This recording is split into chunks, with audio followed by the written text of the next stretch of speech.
નમસ્કાર dear students, home learning કાર્યક્રમમાં આપ સૌનું ફરી એકવાર સ્વાગત છે.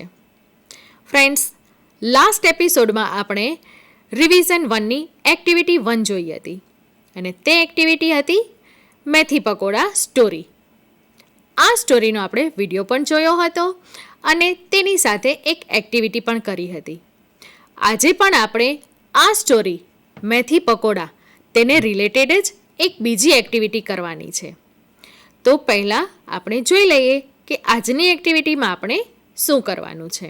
રિવિઝન 1ની એક્ટિવિટી 3માં આપણને કહ્યું છે, નીચેના જેવા અર્થવાળા વાક્યો વાર્તામાંથી શોધી લખો. શું કહ્યું છે? નીચેના જેવા અર્થવાળા વાક્યો વાર્તામાંથી શોધી લખો. આ એક્ટિવિટી કરવા માટે સૌ પહેલાં આપણે આ જે વાક્યો આપેલા છે તેને વાંચી લઈએ અને ત્યાર પછી આપણે સ્ટોરી ફરી એકવાર યાદ કરી લઈએ, જેથી આ એક્ટિવિટી કરવામાં આપણને સરળતા રહે. બરાબર ને? તો ચાલો પહેલાં આપણે આ 6 વાક્યો કયા છે તે જોઈ લઈએ. આપણું પહેલું વાક્ય છે, Kanjusmal was very wealthy. Kanjusmal was very wealthy. બીજું વાક્ય છે, Kanjusmal's watchman lived close to his gate. Conjusmal's watchman lived close to his gate. ત્રીજું વાક્ય છે, વોચમેન્સ વાઇફ ઓલવેઝ પ્રિપેર્ડ મેથી પકોડા. ત્રીજું વાક્ય છે, વોચમેન્સ વાઇફ ઓલવેઝ પ્રિપેર્ડ મેથી પકોડા. તેના પછી છે, Kanjusmal liked the smell of pakoda. Kanjusmal liked the smell of pakoda. ત્યાર પછી છે, Kanjusmal went into the house and close the door. Kanjusmal went into the house and close the door. ત્યાર પછી છેલ્લું વાક્ય છે, Kanjusmal counted the silver coins dropping them on the floor. Kanjusmal counted the silver coins dropping them on the floor. મિત્રો, આ જે 6 વાક્યો આપેલા છે તે 6 વાક્યો આપણી સ્ટોરીમાંથી જ લીધેલા છે, પણ તેમાં કેટલાક વર્ડ્સ બદલાઈ ગયા છે. હવે આપણે શું કરવાનું છે? યસ, હવે આપણે સ્ટોરી ફરી એકવાર યાદ કરી લઈએ, જેથી આ 6 જે વાક્યો આપેલા છે તે વાક્યો સ્ટોરીમાંથી કયા કયા લીધેલા છે તે આપણને સારી રીતે સમજમાં આવી જાય અને ત્યાર પછી આપણે આ જે 6 વાક્યો છે તેના જેવા અર્થવાળા વાક્યો આપણે લખીશું. બરાબર? તો ચાલો પહેલાં આપણે સ્ટોરી એકવાર યાદ કરી લઈએ. Conjusmal was rich, but he was miser. He spent very little money. He ate very cheap food. His watchman lived in a hut near his gate. The watchman liked methi pakoda, so his wife made methi pakoda every day. One day the miser passed by the hut. He caught the smell of methi pakoda. He liked it very much. I smelled something good. What is it? It is methi pakoda. Please cook it every day. I like its smell. So the watchman and his wife made it every day. One day they went to Kanjusmal and said, Sir, you like the smell of methi pakoda? So we cook it every day. But methi pakoda is not cheap. We spend a lot of money on oil and besan. Kanjusmal went inside and shut the door. He took some silver coins and dropped them one by one on the floor. Then the miser came out and said, Did you hear the sound of the silver coins? Yes, sir, we did. Did you enjoy it? Yes, sir, very much.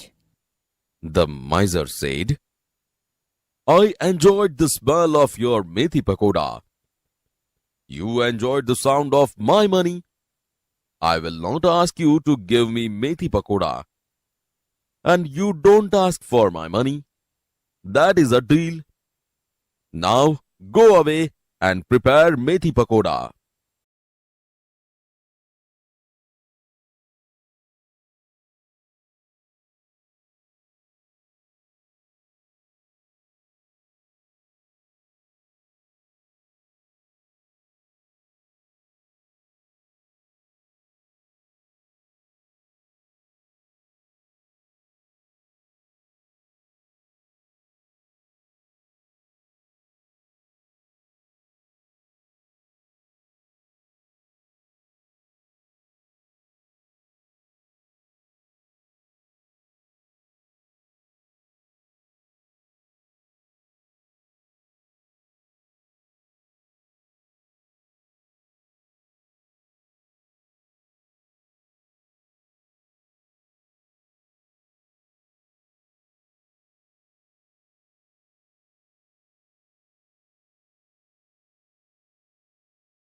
મિત્રો, આ story તો તમને બધાને યાદ આવી ગઈ ને? સરસ. હવે આ એક્ટિવિટીમાં જે 6 વાક્યો આપેલા છે તેના જેવા અર્થવાળા વાક્યો વાર્તામાંથી શોધીને લખવાના છે. તો હવે આપણે દરેક વાક્યો 1 by 1 જોતા જઈએ. તો ચાલો, પહેલું વાક્ય કયું છે તે આપણે જોઈએ. નીચેના જેવા અર્થવાળા વાક્યો વાર્તામાંથી શોધી લખો. હવે આપણી પાસે પહેલું વાક્ય છે, કંજુસમલ વોઝ વેરી વેલ્ધી. હવે આ જે વાક્ય આપેલું છે તેના જેવો જ અર્થ ધરાવતું વાક્ય વાર્તામાં કયું છે તે આપણે શોધવાનું છે. તમે તમારા પાઠ્યપુસ્તકનો ઉપયોગ કરી શકો છો. યસ, તમે બધાએ તો ખૂબ ઝડપથી શોધી કાઢ્યું. ચાલો, હવે તમે જે વાક્ય શોધેલું છે તે આપણે લખીએ. વાક્ય કયું મળ્યું આપણને સ્ટોરીમાંથી? Yes, Kanjusmal was rich very wealthy. તેનો બીજો અર્થ શું થશે? રીચ. તેથી આપણે સ્ટોરીમાંથી તેના જેવા જ અર્થવાળું વાક્ય શોધ્યું, કંજુસમલ વોઝ રીચ. હવે તમને ચોક્કસ સમજાઈ ગયું હશે કે આ એક્ટિવિટીમાં આપણે શું કરવાનું છે, બરાબર ને? ચાલો, હવે આપણે આ એક્ટિવિટીનું બીજું વાક્ય જોઈએ. બીજું વાક્ય છે, Kanjusmal's watchman lived close to his gate. હવે આ વાક્યના જેવા જ અર્થવાળું વાક્ય તમારે વાર્તામાંથી શોધવાનું છે. ખૂબ સરસ. આ વાક્યના જેવા જ અર્થવાળું વાક્ય સ્ટોરીમાંથી કયું છે? Kanjusmal's watchman lived near his gate. અહીં ઉપરના વાક્યમાં કયું છે? Close to. અને તેના બદલે સ્ટોરીમાં કયો વર્ડ આપેલો છે? નિયર. બરાબર. તો અહીં તેના જેવું જ વાક્ય કયું બને છે? Kanjusmal's watchman lived near his gate. ચાલો હવે આપણે આગળ વધીએ. આપણું ત્રીજું વાક્ય છે, વોચમેન્સ વાઇફ ઓલવેઝ પ્રીપેડ મેથી પકોડા. હવે ફરીવાર ટેક્સ્ટબુકમાં સ્ટોરી જુઓ અને આ વાક્યનો જે અર્થ છે તેવો જ અર્થ ધરાવતું વાક્ય વાર્તામાંથી શોધી કાઢો.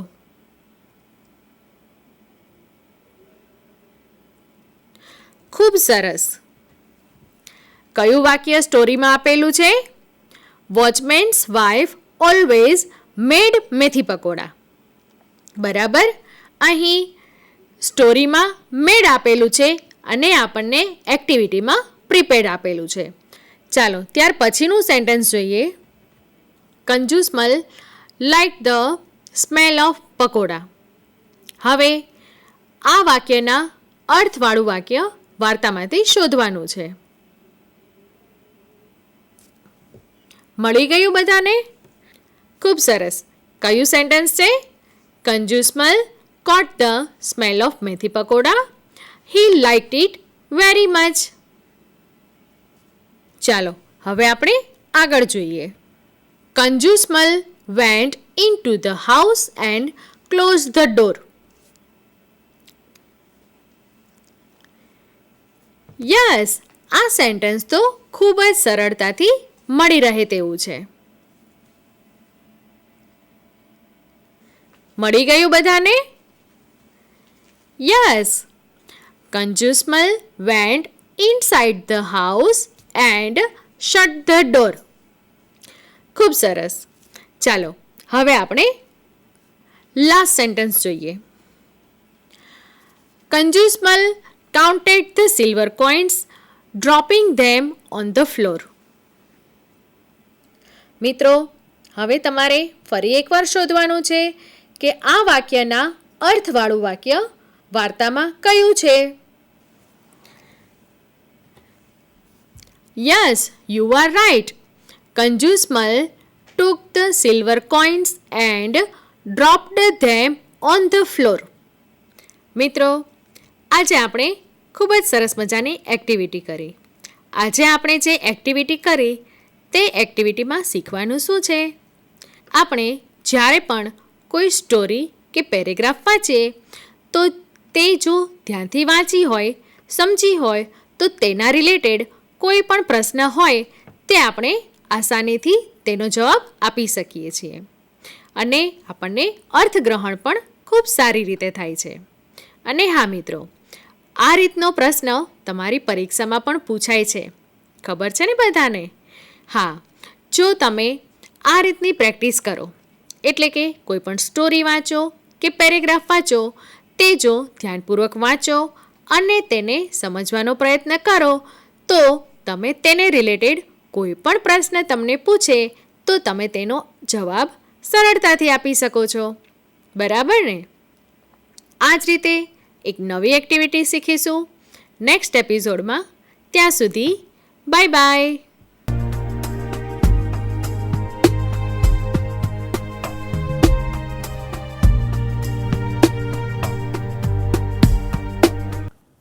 नमस्कार विद्यार्थी मित्रों, आप सब मज़े में होंगे. पिछले एपिसोड में हमने यहाँ पर संज्ञा के प्रकार के बारे में जाना था और संज्ञा के प्रकार के अनुसार शब्दों का वर्गीकरण किया था. आज हम उसी प्रकार से भाषा सज्जता में एक ऐसी ही बात के बारे में जानने वाले हैं जो हमारे लिए बहुत ही महत्वपूर्ण है. वैसे तो शब्दों को शब्दकोश के क्रम के अनुसार आप रखते ही होंगे और इनसे जुड़े हुए कई सारे अभ्यास आपने किए भी होंगे. स्वर और व्यंजन का जो क्रम है इसकी जानकारी हमारे लिए बहुत ही महत्वपूर्ण है. आज हम उसी क्रम को अच्छे तरीके से यहाँ पर जानने वाले हैं. तो देखिए, यहाँ आपके स्क्रीन के ऊपर मैं आपको कुछ वर्ण दिखा रहा हूँ और शब्दकोश के क्रम के लिए आपको इसी क्रम को याद रखना है और समझना भी है. तो मेरे साथ पढ़ते भी जाइए. ये पहला जो वर्ण आप देख रहे हैं ये कौन सा है? हाँ, यह है अम. दूसरा है अ. तीसरा है आ. चौथा है ई. पांचवा है ई. छठा है उ. सातवां है उ. आठवां है, हाँ, आठवां है री. देखिए रू नहीं, इसका उच्चारण हिंदी में होता है री, है ना। तो आपको भी री बोलना है। तो बोले मेरे साथ एक बार, री। अगला जो वर्ण है ए, अब उसके बाद आएगा ऐ, उसके बाद आएगा ओ और उसके बाद आएगा औ।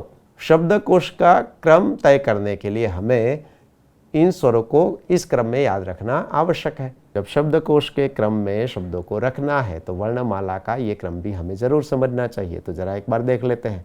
तो देखिए मेरे साथ और वर्णों को जरूर पढ़ते भी जाइए। पहला वर्ण तो आपको पता है क्या, कौन सा है ये? हाँ, ये है क।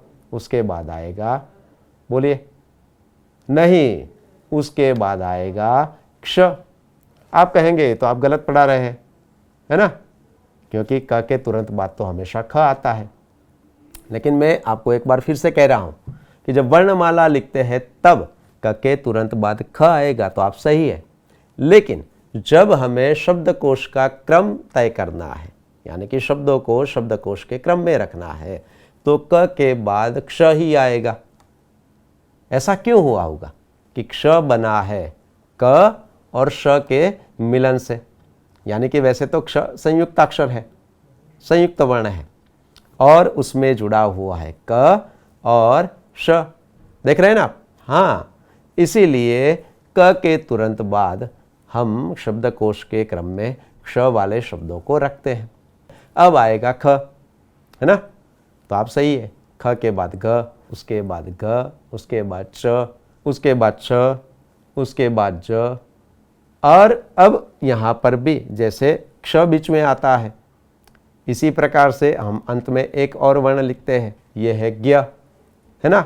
यहाँ पर भी आप सोचेंगे कि ये तो अंत में आता है और ये तो ज के तुरंत बाद आप यहाँ पर लिख रहे हैं, और ये ज्ञ बना है, ज के साथ जुड़ा हुआ है एक अनुनासिक है इय, और इनके मिलन से हमें एक नया वर्ण मिलता है, ये वर्ण है ज्ञ।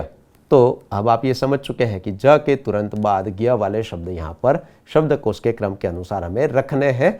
उसके बाद आएगा ज, ट, ठ, ड, ड, अण, त। और यहाँ पर भी आप देख रहे हैं कि त के तुरंत बाद त्र, और ये तो संयुक्त वर्ण है। अब जरा सोचिए कि जैसे क्ष बना है, जैसे ज्ञ बना है, इसी प्रकार से त के साथ कौन सा वर्ण जुड़ा हुआ होगा? जरा आप खुद बोल के ये देख लीजिए, बोलिए, त्र। हाँ, तो यहाँ त के साथ एक और वर्ण का उच्चारण भी हम करते हैं। कौन सा वर्ण है, जरा सोचिए तो। हाँ, त के साथ जुड़ा हुआ है र, और इसी प्रकार से ये भी संयुक्त वर्ण है, यानी कि वर्णमाला में भले हम इसका क्रम अगर नहीं लिखते, लेकिन शब्दकोश के क्रम में अगर हमें शब्दों को रखना है तो त के तुरंत बाद ही त्र वाले शब्द आएंगे। तो ये हमें ध्यान में रखना है। आइए आगे बढ़ते हैं। त्र के बाद आएगा थ, द, ध, न, प, फ, ब, ब, म, य, र, ल, व, श। अब सोचिए, ये आ गया श, है ना। तो यहाँ पर भी श के साथ एक और वर्ण जुड़ा है और वह वर्ण है र। तो श्र, श के तुरंत बाद हमें यहाँ पर लिखते हैं कि श के तुरंत बाद ही श्र वाले शब्द आएंगे। आइए, श, स, और अंत में है ह। तो विद्यार्थी मित्रों, यहाँ पर आपने देखा कि शब्दकोश के क्रम के लिए हमें स्वर का जो क्रम है उसको अच्छी तरीके से याद रखना पड़ता है, और अगर एक बार हम उस क्रम को सही तरीके से याद रख लेते हैं तो किसी भी वर्ण से बनने वाले शब्दों को हम सही क्रम में अच्छी तरह से रख सकते हैं। आइए उससे जुड़ा हुआ एक अभ्यास यहाँ पर देखते हैं। मैं यहाँ आपको कुछ शब्द दिखा रहा हूँ और इन शब्दों को हमें शब्दकोश के क्रम में रखना है। तो पहले शब्द देखते जाइए और सोचते भी जाइए कि इनमें से पहला शब्द कौन सा आएगा। और यहाँ पर पहला शब्द आप देख रहे हैं वफादार। आपको मेरे साथ पढ़ना भी है और ध्यान में भी रखना है कि कौन सा शब्द पहले आएगा। मुग्ध, वेताल, समाधि, देश, गोद, तत्व, गुजारिश, अप्रतिम, 49, कुत्ता, सुंदर, कंचन, भगवान। यहाँ पर आप देख रहे हैं कि कुल मिलाकर 14 शब्द है। और इन शब्दों को हमें शब्दकोश के क्रम में रखना है। तो यहाँ देख लीजिए कि भाई स्वर से शुरू होने वाले शब्द है, और अगर है तो कौन से है, और उनमें से पहला शब्द कौन सा आएगा। तो देखिए जरा, हाँ यहाँ पर स्वर से शुरू होने वाले शब्द भी है, और उसमें जो पहला शब्द है वह है अप्रतिम, है ना, क्योंकि शुरुआत ही उसकी अ से हुई है। और हमने स्वर के क्रम में ये जाना है कि जब हम शब्दों को शब्दकोश के क्रम में रखते हैं तो पहले अनुस्वार वाले शब्द आते हैं, लेकिन यहाँ अ से जुड़ा हुआ अनुस्वार वाला कोई भी शब्द नहीं है, इसीलिए पहले अप्रतिम आएगा और उसके बाद 49, यानी कि अ के बाद आ, इसके बाद ई, उसके बाद ई। ये क्रम आपको बार बार समझना है। अब कोई स्वर वाला यहाँ पर शब्द आपको दिखाई दे रहा है? नहीं है, तो उससे आगे हम क से शुरू होने वाली वर्णमाला के क्रम को याद रखेंगे। आइए तीसरा शब्द कौन सा आएगा ये देख लेते हैं। यहाँ पर तीसरा शब्द है कंचन। यहाँ पर भी आप ये देख सकते हैं कि क से शुरू होने वाले कितने शब्द है? 2 शब्द है, लेकिन कंचन और कुत्ता इन दोनों में सबसे पहले आएगा कंचन, क्योंकि हमने ये सीखा है कि अनुस्वार वाला शब्द पहले आएगा और उसके बाद क, उसके बाद का, उसके बाद की, इस प्रकार समझना है। तो अब कंचन के बाद कौन सा शब्द आएगा? हाँ, कुत्ता। तो आप बिल्कुल सही जा रहे हैं और आपकी समझ भी इस प्रकार बन रही है। सोचिए, कुत्ता के बाद अब कौन सा शब्द आएगा? तो आपको वर्णमाला आगे बोलते जाना है।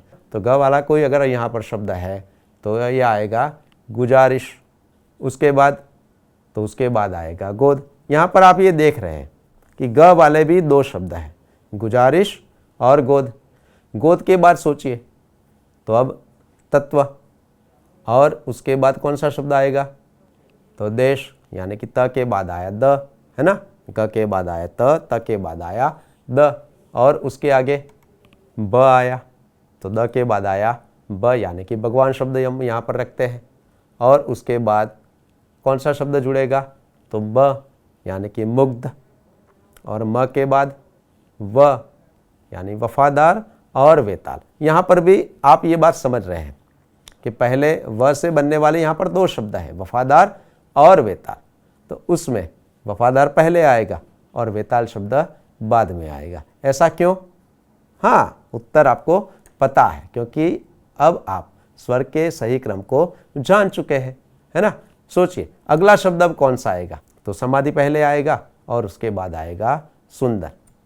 तो इस क्रम से आप अच्छी तरह से परिचित हो चुके हैं, लेकिन यहाँ पर हमें ये बात ध्यान में रखनी है कि ये जो सारे शब्द हैं भिन्न भिन्न वर्णों से बने हुए थे, लेकिन अगर एक ही वर्ण से बनने वाले सारे शब्द हों, उनको हमें किस प्रकार से सही क्रम में रखना है, आइए उसका एक उदाहरण भी यहाँ पर देख लेते हैं। तो देखिए जरा, शब्दों को पढ़ते जाइए और क्रम को सोचते भी जाइए।